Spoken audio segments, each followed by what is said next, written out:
Okay. Hi, everyone. Happy Friday. It's November 20th, 2020. It's Trans Day of Remembrance, where we are honoring, mourning, and remembering members of the trans community we've lost this last year due to violence and ignorance, among other things. Um, Welcome to our town hall. This is our UPAC, or Union of Pan-Asian Communities virtual town hall on COVID, the second one that we're doing this month. Um, for those of you who would like to see closed captions and are on Zoom, uh, be sure to click the button on the bottom of the screen. And I'll introduce myself. My name is Dominic De Los Reyes. My pronouns are he and they. I'm the program coordinator for the Community Health Worker Communication and Outreach Services, or CHWCOS at UPAC. And we're a program that's funded by the County of San Diego in support of the Live Well San Diego vision for healthy, safe, and thriving communities. And we aim to provide San Diegans, and especially from Asian and NHPI, Native Hawaiian and Pacific Islander communities, with support and resources to prevent and slow the spread of COVID-19. So this virtual town hall is welcome to everyone and aims to provide COVID-19 updates, local resources, as well as provide a space where we can talk about its impact on all of us and answer any questions you have. I also want to acknowledge that here in San Diego, we're on the traditional land and territory of the Kumeyaay people. And especially for those of us who are immigrants or refugees, it's important for us to uh, remember the people that were on this land before us and also learn our history and how our struggles are similar and combined because we all want safety, health, equality, right? Um, May we be strengthened by remembering our heritage as we work together in solidarity to address the COVID-19 pandemic.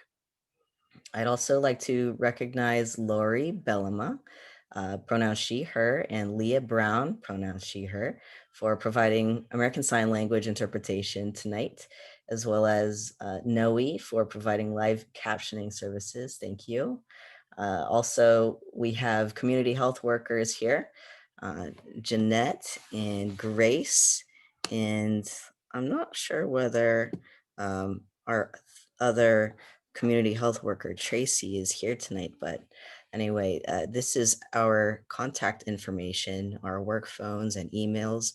Um, each of us is from various communities in San Diego. And so for those of you who would like additional support in languages such as Karen or Vietnamese or Tagalog, feel free to uh, personally contact our community health workers, and they can help with communication for COVID information across the county. We're also a mobile team and can do in-person outreach, flyering, education. We're very open to working with everyone after this event to help us as a county um, have the resources and knowledge to best protect ourselves throughout this pandemic. So tonight is going to be kind of a short presentation using information from the County of San Diego, as well as other resources such as the Centers for Disease Control.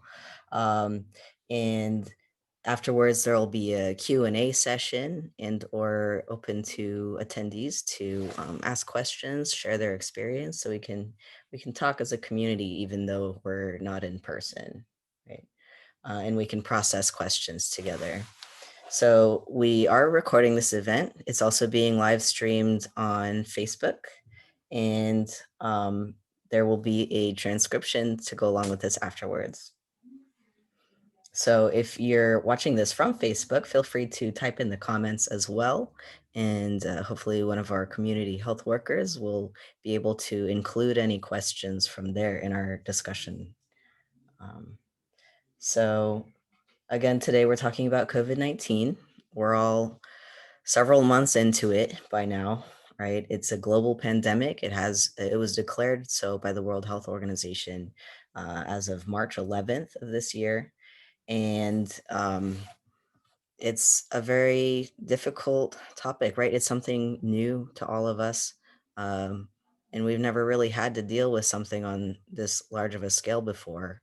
Um, throughout this event, as well as in general, our program really wants to emphasize that folks take care of our mental health, our well being, right? Because it's pretty foundational to us being able to do everything else it takes for us to safely and effectively handle whatever conditions this pandemic is throwing at us, right? So I wanted to just share a few resources from the county. There's a resource called Live Well at Home. There also is the San Diego Access and Crisis Line, and it's available in 150 different languages. And there are credentialed people ready to take your call at any time. There's also an online and text chat version of it as well. So, we just want to hold space for everyone, whatever um, place you're at regarding the COVID pandemic, and honor that.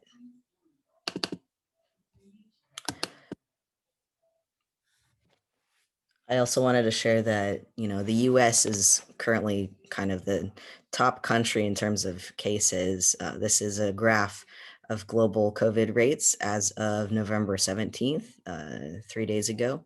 And we're the green line, which is basically continuing to go up as other countries are going down, right? So this is a real issue. It's very relevant for us in this country and also in the state of California. We're currently in the widespread risk category in most counties. Um, as you can see here, we're in the bottom left corner of the state, and we're in the category of the most number of cases. As of yesterday, the count was 67,241. Out of that, the deaths were 945, and the numbers don't appear to be going down anytime soon. But to back up a little bit, let's just briefly go over some of the basics of COVID. It's a virus, it's a new virus that was um, discovered in 2019.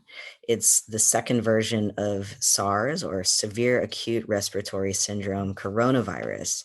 There are several types of coronaviruses, and they got that name because the shape of it is has spikes, and it's kind of like it's wearing a crown. um, and there are a lot of different types that are specific to animals. There are also a few that can be transmitted from animals to people. And most of them are mild, but the thing with this one in particular, COVID 19, is that it's so new that there's no cure for it yet. No one really has immunity to it. There's still research being done, and it appears to have a very wide range of effect on people. Some people have no symptoms at all, even though they are infected with COVID, and others have mild symptoms that are pretty manageable if they stay home and take care of themselves. And for some, the symptoms can really escalate quickly, and it's also a virus that can be spread uh, from infected people to non-infected people, even if the infected person is not experiencing any symptoms, um, or up to 2 days before having any symptoms. So there are a lot of kind of scary qualities about this virus. In this photo, obviously, the virus is depicted much larger than it really is, but I like this image because it is an airborne virus. It can spread through contact with um, respiratory droplets of an infected person. So basically, if someone talks or sneezes or coughs, um, that can be how someone catches it. Which is why the county of San Diego and the state has developed public health orders and mandates to really strongly encourage that everyone stay several feet away from each other, especially those who are sick. Uh, Try not to be in close contact, meaning within 6 feet of other people who are not basically living in the same household as you for more than 15 minutes over the course of a whole day. So, not just 15 minutes at a time, but total. Basically, the longer people are near each other, the higher the risk there is of it being spread from person to person. Um, Also, the respiratory droplets that people emit, if it has COVID in it, they can stay in the air for minutes or hours, especially in enclosed spaces or if there's no ventilation or good airflow. So folks are really encouraged to have at least maybe a door or a window open so a breeze can blow through, make use of fans and air purifiers.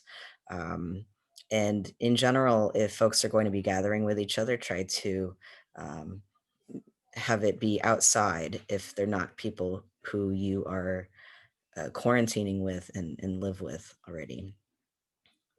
There's also a secondary way that COVID can be spread, and that's through surfaces that may have been um, in contact with someone's infected respiratory droplets. And if another person touches that surface and then the virus enters their body through, for example, their mouth, nose, eyes, that's also a way it can be spread. So everyone is encouraged to also clean frequently shared surfaces and objects regularly.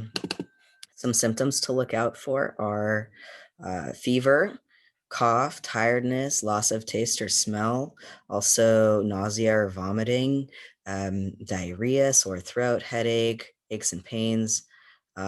Also, if you get pink eye or a weird rash on your skin or weird color on your fingers or toes, these could all be some symptoms that show up uh, with a COVID infection. And that's not to say everyone will get all of these or any of them. It might be a combination. Or there are also some symptoms that if they develop in a person, that person would probably need immediate medical care. So, like calling 911. Symptoms like if the lips turn blue or the face, that could be a sign that the person is not getting enough oxygen. Or if there's pressure or pain in the chest, having trouble breathing. This is a respiratory infection, right? Also, if someone is having new, unusual confusion, or if they're having a hard time waking up or staying awake, these are all emergency symptoms that 911 or immediate emergency care should be called. I also wanted to go over quickly who is at higher risk of complications and death from COVID.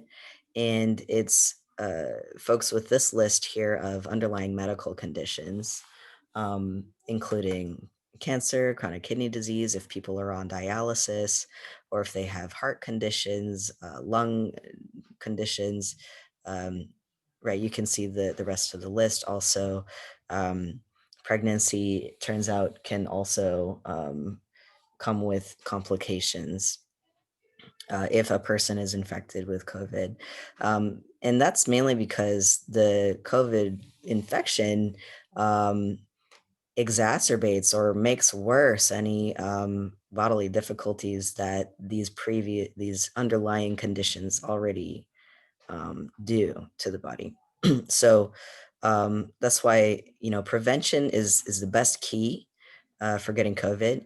We want to protect people's immune systems as much as possible so that whatever the body is already dealing with, they have as many resources as possible, right? And here's a graph showing the conditions that people had who did pass from COVID as of data ending November 14th. And as you can see, hypertension or high blood pressure was a big um, condition that people had at the same time as when they passed from COVID. Also, to note that there are a lot of different conditions that can make a person immunocompromised, right? Certain medications can bring down someone's immune system, as well as um, like HIV, for example. So um, please be mindful of either yourself and or others who might fall into this category, right? Um, because we want to protect them and be extra careful. Um, there might have been some confusion around flu and COVID based on different news sources. Just to clarify, they are two different viruses, um, but they have some similarities in that both can be passed from person to person through respiratory droplets, for example. Um, a good side of that, though, is that the more precautions we take with COVID, it turns out we're having record low cases of the flu this year as well. um, and another good thing is that there is a preventative thing we can do for the flu, and that's getting a flu shot. So everyone is encouraged to get your flu shot, and that will help boost your immune system so that you have a lower chance of potentially getting flu, um, or you know, hopefully not a combination of like having to deal with both flu and COVID at the same time, which is possible. Flu shots do not prevent COVID, however, but once a vaccine comes out, people would be able to get both COVID vaccines and flu shots um, at the same time, or not necessarily get them at the same time, but you can, getting one doesn't disqualify you from getting the other. Um, some prevention, though, for both of these viruses is staying home if you're sick, or that would be a prevention of spreading it, right? Also, covering coughs and sneezes. It's encouraged folks sneeze into a tissue and then throw it away immediately, uh, and then wash your hands or sanitize them with at least 60% sanitizer, and try to keep the hands clean throughout the day as much as possible. Avoid touching your face. That could be a way that, in case you had contact with infected surfaces, um, it that breaks the chain partially. Also, cleaning and disinfecting those surfaces often. Wearing face masks or face coverings can help keep not only your own respiratory droplets from passing to other people, but it also provides some protection from other people's potentially infected respiratory droplets as well. And like was mentioned before, physical distancing from strangers, basically. So here's a chart of the same things for kind of a quick and easy reference. Um, and the thing with all of these things is that none of these methods are 100% perfect in terms of keeping us safe from getting the virus. But what we want to do is layer as many interventions as possible. So this is a Swiss cheese analogy graphic. Each slice of cheese represents a different defensive thing people can do to protect themselves from risk of getting COVID. And the words might be small, but I'll read them out. It says from left to right, physical distance, stay home if sick, masks, hand hygiene, cough etiquette, avoid touching your face. If crowded, limit your time. These are all in a category of personal responsibilities. And then the second half of the cheese slices says shared responsibilities. So that includes fast and sensitive testing and tracing, ventilation, uh, outdoors, air filtration, government messaging and financial support, which we can totally talk about more in the Q&A especially, and quarantine and isolation. Isolation is for people who have been diagnosed with COVID and they are contagious and they need to keep themselves separate from others. Quarantine is for people who may have been exposed to someone who is positive for COVID 19 and they want to keep themselves separate from others in case they become contagious over, for example, 2 weeks. And vaccines is the last cheese slice. So there's a person here with a mask on one end and the virus on the other, and it's being shown that it's stopped from getting to that person. So that's the ideal anyway. Um, I also wanted to point out since UPAC is a community based organization that especially provides services to more impacted communities by the pandemic, Native Hawaiian and Pacific Islanders are shown in this graph from the county with the data collected by the health department that they are one of the highest groups of folks with cases in San Diego County, with a margin of error that's kind of larger. Um, there could also be larger conversation in our communities around um, data equity, and I just want to acknowledge that's totally valid. For example, a lot of Native Hawaiian and Pacific Islanders are also mixed race, but as you can see here in this graph, um, sometimes with reporting, people get categorized differently, and that might have an effect on the overall numbers. This is a similar graph, but for hospitalizations instead of just cases, which shows a similar trend of Hispanic and Latino and NHPI folks having the most numbers. And then here for deaths in the county. So overall, we really want to encourage folks to get tested for COVID because that's basically the only way we can be sure that we have COVID. And so, especially if you're experiencing any of the symptoms before, people are encouraged to get tested. Or if you're in one of the high risk categories mentioned before, age is also a high risk category, 65 or older, as well as if you feel like you may have been exposed to someone with COVID. These are three priority um, categories of folks that uh, are really, really encouraged to get tested. It's free. There are plenty of testing sites all around the county. You can call 211 or your healthcare provider. If you don't have a healthcare provider, you can call 211 and be able to speak with a healthcare provider, whether or not you have insurance. Also, for those who are undocumented, seeking medical care and treatment for COVID 19 does not, that is an exemption in terms of um, basically people should not be afraid that they'll be arrested by seeking help with COVID.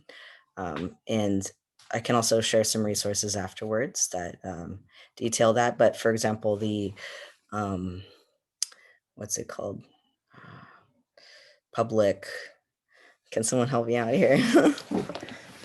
The rule recently that had to do with immigration doesn't apply to COVID pandemic. We want as many people as possible to have access to COVID testing. Here's a graph. So, um, sorry, let me back up. There's also a website for the county that has a lot of different resources. Uh, coronavirus-sd.com. And that's where you can find out the testing sites as well as a lot of other resources for COVID in the county. Um, and there are processes being set up to assist people with navigating COVID from the point of getting tested all the way up to, it says here in this graph, once the results come in, positive results go, well, in all of them, but they go to public health and are recorded, right? That's how we determine the restrictions that the county places on, for example, businesses and all other public activities. Um, for those who test positive, they get contacted by what's called a contact tracer. And that's a process where people can get help with getting connected to whatever services they need to help them uh, with a COVID diagnosis. So, for example, if someone is unable to stay at home or have a room to stay in to safely isolate or quarantine, then there's a program called the Temporary Lodging Program where folks can get a hotel room to isolate or quarantine. And uh, it's about 2 weeks long. That's around how long it takes typically for um, symptoms to resolve. People will be given mental health support and meals and also connection to other social services so they can be on their feet afterwards. Um, there are some eligibility criteria, but just call 211 and folks can walk you through more of that program. But basically, also the contact tracing process includes getting a list of folks who you may have been in contact with, who might either have been the source of the infection and or been exposed to COVID. So there's a matter of informing people as well as um, being in communication with healthcare providers for follow up to see how uh, people are doing and um, the level of care they need day to day. I mentioned before we're in the widespread tier or purple tier or tier one. It's got a number of different names, but it's based on the amount of new cases of COVID in the county per 100,000 people, as well as how many of total tests are positive. And it's it's pretty bad right now. As of last Saturday, November 14th, is when we moved to that purple tier, the widespread tier. And there were changes made to um, how businesses can operate, for example, and various other places where people congregate. And the restrictions are based on the risk of people in those physical spaces and activities that are done there, uh, how likely they might be to be exposed to COVID. So, um, essential workers are not impacted by this, but there's also a curfew also that was announced Wednesday, no, Thursday this week, let's say. It's all becoming a blur to me. I'm sorry. Where um, 10 p.m. until 5 p.m., there will be a curfew starting this Saturday night, November 21st, going until December 21st. And that's also a way that the uh, county is going to be able to um, enforce public health order for people to shelter in place as much as possible. Um, Also, I forgot to mention, if any attendees have questions, there's a Q&A box. Feel free to type them in there. It can be anonymous or not, however you like. You can also type in the chat. I'm sorry I didn't mention that before.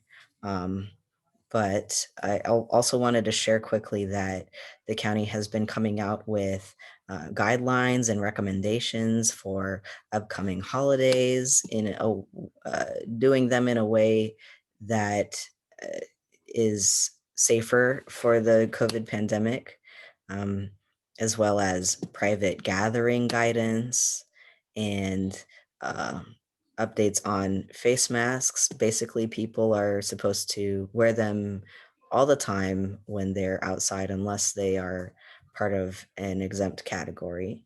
Um, there are also some resources, such as the Positive Recovery Stipend program for people who are not eligible for unemployment, but they need to stay home for isolation. There's $1,000 check that people can apply for to assist with the financial toll of not working outside the home.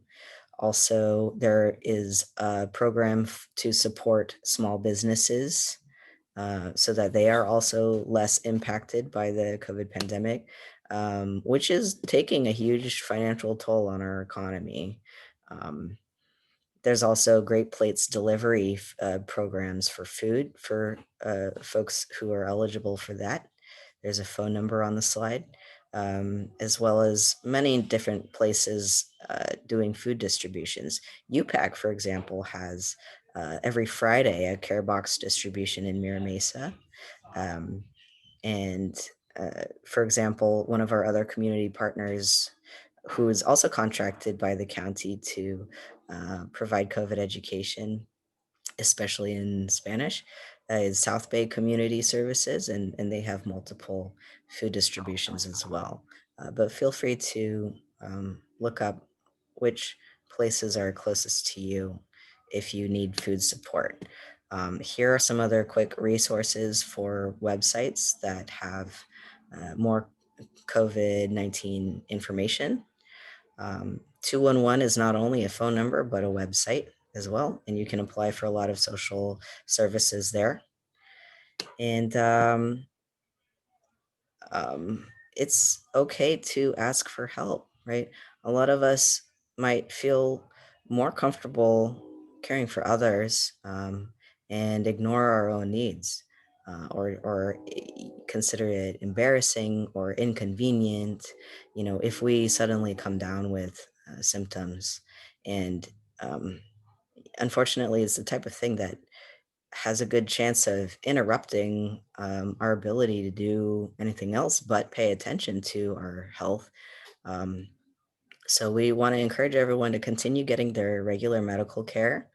We want to encourage everyone to um, be connected with um, providers, mental health and physical health, and see if as many eligible people as possible are able to get support from the county and the programs that I mentioned, for example. But there are more out there too. In some areas, there's still rental assistance programs too, for example.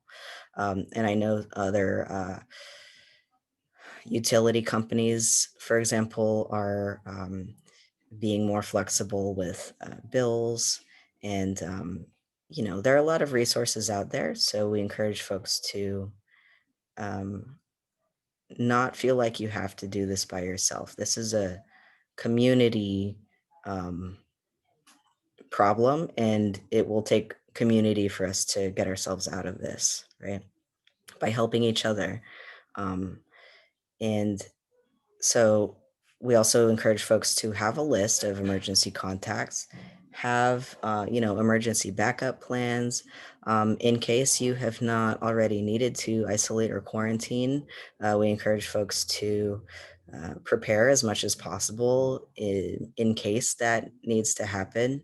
So stock up with supplies and cleaning materials, health things, so that you can minimize the need to go out and get items that you might need. Um, and we also would like folks to share what they learned here tonight. Um, and, you know, it's good for us to clarify any misconceptions and stigma and discrimination around COVID by relying on facts. So thank you. Sorry, it took a little more than half an hour, but maybe we can switch over to having more of a community conversation. For any panelists who would like to speak, please remember to turn on your video and also feel free to share your screen if there are any other things you want to show folks.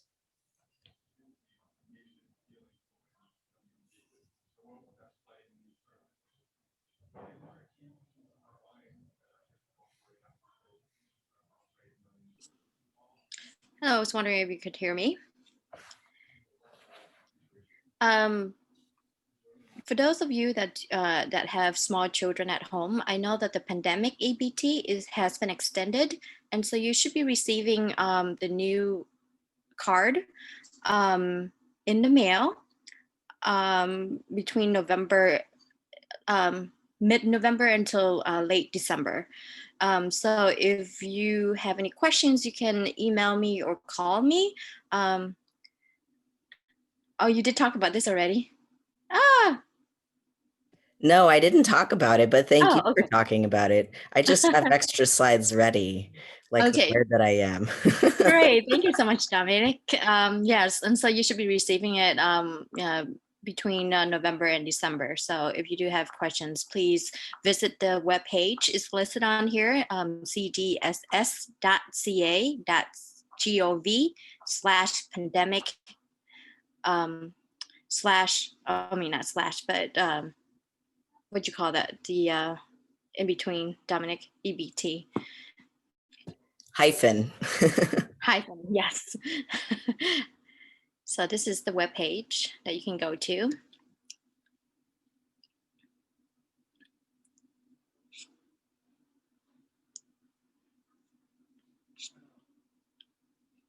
So do we have any more questions regarding resources?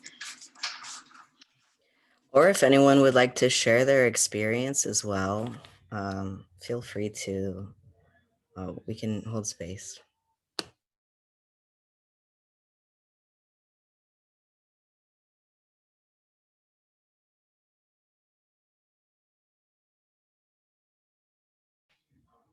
I'm also looking on Facebook to see if anyone has written comments on there.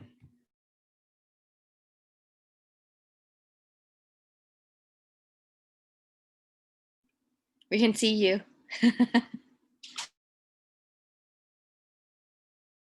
Sorry, 1 second.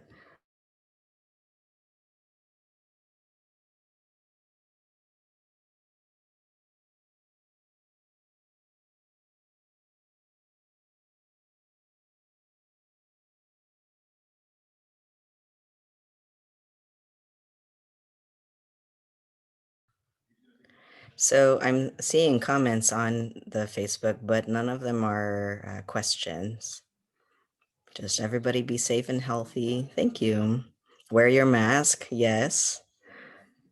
Um, how about any of the community health workers? What are some things that you've been talking with in the communities that you've been uh, doing outreach in? Um, any concerns or confusion? I have had a lot of questions regarding vaccines.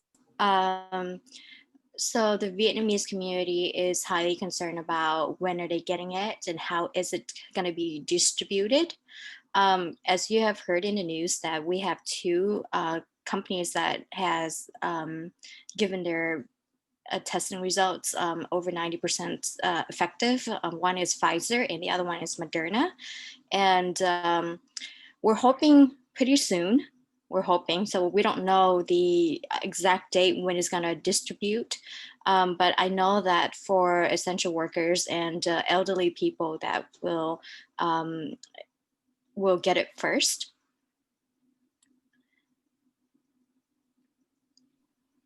And so this is from the New York Times, coronavirus vaccine tracker. And so, um, so if you Y- like more information, you can go to the New York Times and look up the timeline and when exactly will be distributed. Right. They also give descriptions of the different types of vaccines there are. If you're interested in that, because I didn't know there were so many different kinds, but um, it's it's a good place to get a snapshot of um, where we are in terms of them being rolled out to the general population. I see also someone has utilized the Q&A box. I had to ask someone to wear his mask, and he was really angry about it. Yep, people have a lot of strong emotions about mask wearing and a lot of opinions. Um, it also seems to be a uniquely American thing that whether or not someone wears a mask has become a political issue, right?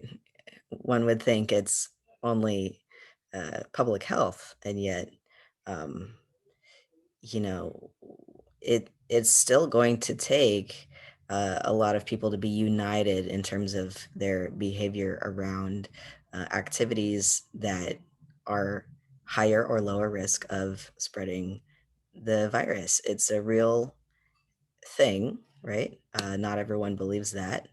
And um, not to speak for people who don't want to wear masks, but I've heard arguments such as, um, it's not necessary. Um, so also there were questions in the um, county recent update on Thursday, the same session when they mentioned the curfew. There were questions about enforcement of the mandates.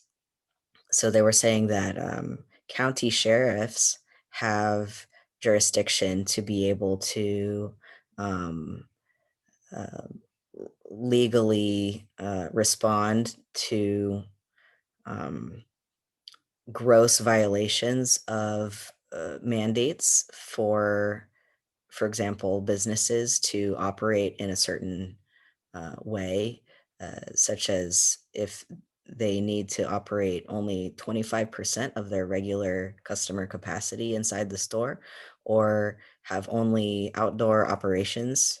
Um, if business owners refuse to do that, then the county has the right to cite them for the violation, uh, give them cease and desist orders, and there have already been several um, that have been given out across the county.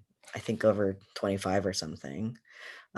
Also, I think it's considered a misdemeanor, but this is kind of how the county is responding to several months now of um, strong recommendations that people change their behavior in public to minimize exposure and spread of the virus. And so the new strategy now is enforcement of mandates. Tracy or anyone else, would you like to add on, or folks have a question Yes, I about that? want to add on that the citation is around $1,000 for the first offense. Also, there's a phone number where you can call to report. Let me get it for you. The phone number is 858-694-2900. Or you can email to Safe Reopening Compliance Team at sdcounty.ca.gov.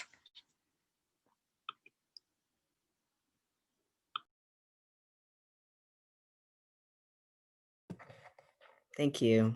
Oh, I'm sorry. I forgot that I should apply my request to myself for showing my video when I'm speaking. I apologize for not doing that previously.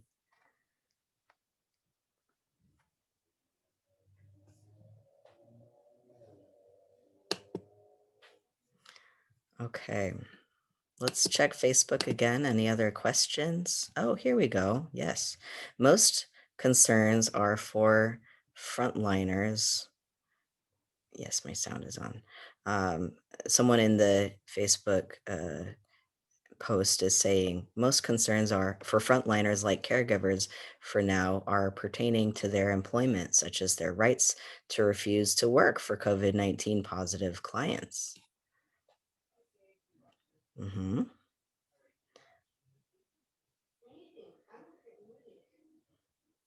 Yeah, I know that for especially earlier on in the pandemic and in other regions that were more affected than San Diego time wise, um, teachers have been refusing to go back to work in person and a lot of other professions too.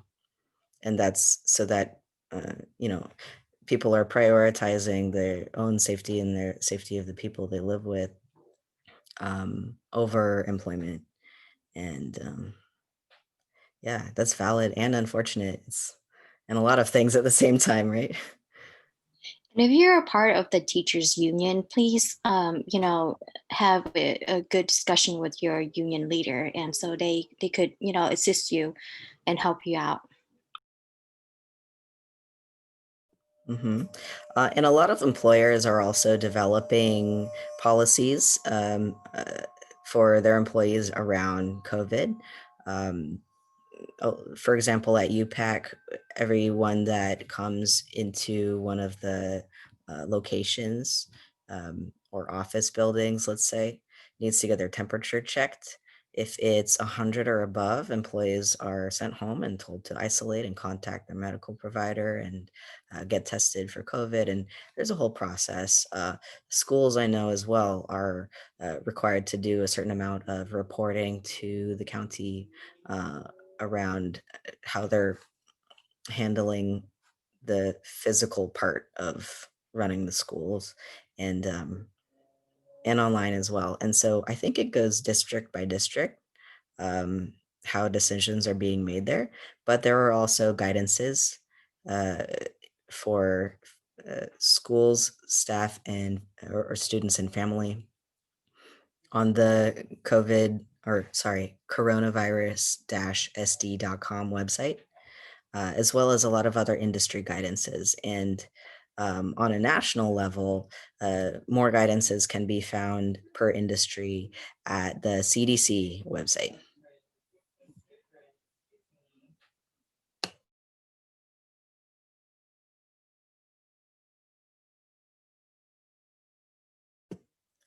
Um, if folks would like, we can go over some of the holiday guidance.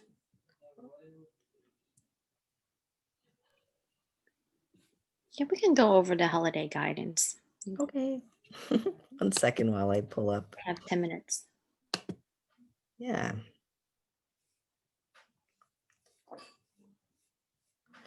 If folks also want to share any particular situation around what would be the best thing to do, like if you are in a household with people who are some positive and some negative, to best keep everybody safe, we can talk about that as well. But here, let's share the screen. So this is another guidance that was recently put out, and it can be found at the coronavirus-sd.com website. Um, this is summary bullet points of a longer document, so it's kind of paraphrasing. But basically, everyone in San Diego County is is encouraged to continue being in connecting with family and loved ones, especially over the holidays, but in ways that everyone is not potentially exposed to COVID. So, adapting by holding virtual versions of the same holidays that your family and loved ones might typically do. There's an image here of a family sitting around a table with a meal, and they are enjoying sharing the event with people on the other end of a computer screen, right? Um, Folks can mail or deliver various, food to each other or ingredients so that it can have the feeling of sharing the same meal. Um, there are also outdoor food picking activities, orchards, markets, seasonal craft fairs. These are more compatible because of the good airflow and ability to physically distance from others while enjoying the activity, right? Shopping online instead of in person, doing things that involve staying in your car, such as what are called reverse parades or drive-through events. I know graduations um, were popular to do in that way earlier this year. Um, and also, you can still decorate your house. Some people are doing that earlier than others, like my family. But it's okay because if we're going to be here all day, we may as well enjoy it, you know? And and movie nights, there are plenty of things that can still, you know, be nice and uh celebratory, but safe, right? What is not recommended is traveling, especially by plane or, enclosed compartments where strangers are sharing the same enclosed airspace for long periods of time. Uh, if people will be traveling, uh, be sure to plan a lot more ahead of time than you usually would because a lot of places might require you to quarantine after you arrive somewhere else, especially out of state. States have different policies around how they're handling the pandemic, right? Um, and or maybe people would be required to get tested within a certain window of time before being allowed to travel. So just keep an eye out for that. But again, it's discouraged. People are um, asked to stay home. Um, and also any other kind of large in-person events or activities. Um, those are not recommended. And carnivals, festivals, the San Diego Fair, right? All of these things are kind of put on pause this year um, to prioritize preventing more spread of COVID. So sorry about the turkey trots. um, Indoor exercise though is very encouraged, and doing it in ways that are not putting people in close physical proximity if you're sharing the same household, right? Um, and it's a good thing too for us to do anything that can help boost our immunity. Uh, Mental health is related to physical well-being. So that's another reason why folks are encouraged to do things that you know help them be happy as much as possible. A lot of the uh, characteristics of this pandemic, how it's going so long and there's so much unknown, naturally, it's depressing and stressful and, contributes to anxiety. And so it's a common thing that people are having more difficulties with their mental health. Um, so that's also not anything to be ashamed about. It's, you know, something where it's better that we're in communication with each other so that we can all get the support we need. Um, Regarding the gatherings, oh, do you want to say, Tracy? Oh, we can also refer to services too. Exactly. So I was going to say that we at UPEC, we have two different programs for mental health services. One is Multicultural Community Counseling Center, and the other one is CMH, is for children's mental health services. So if you have um, any families that are currently going through some mental health issues, you can call UPAC, and we definitely can refer you to these two programs that we have here. And also, we also have the you can call the 1-800 crisis line, and I will provide that in the chat box. Thank you. I'm trying to pull up a slide that shows the various programs that UPAC provides.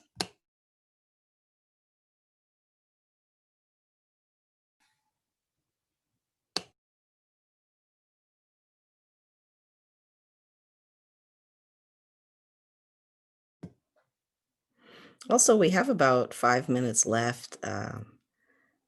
Jeanette, did you want to share anything or any other audience members?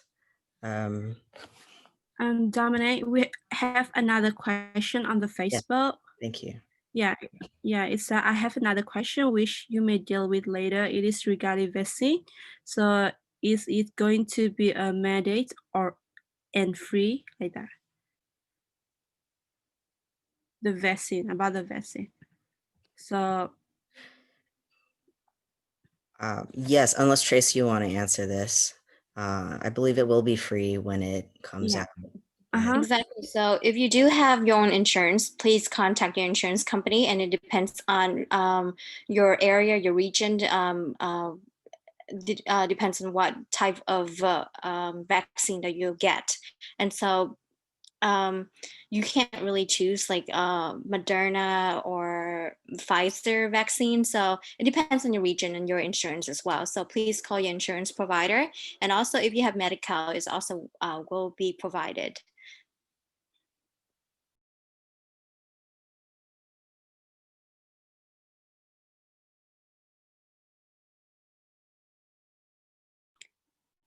Does that answer the question, or do you have any more questions relating to that?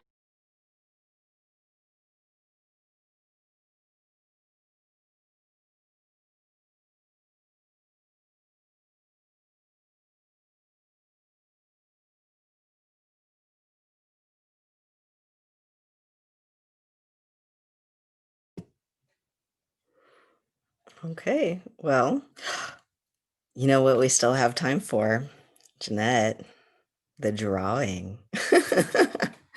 um, Not everyone may know this, but if you signed up for this town hall and attended today, then you've been entered into a drawing for a UV light sanitizing box for your cell phone and or keys or small items that the light will kill all the germs.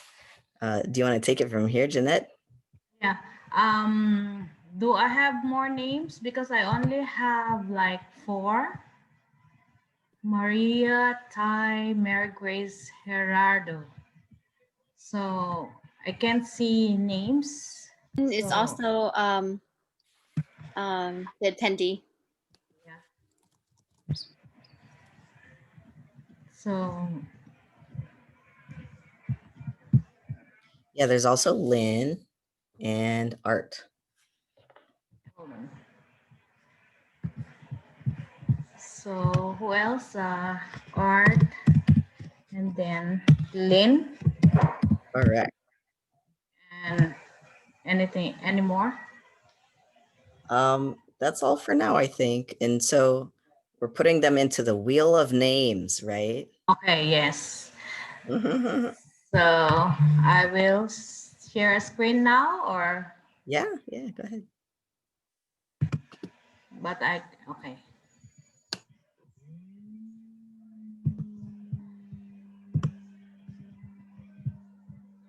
Hold on.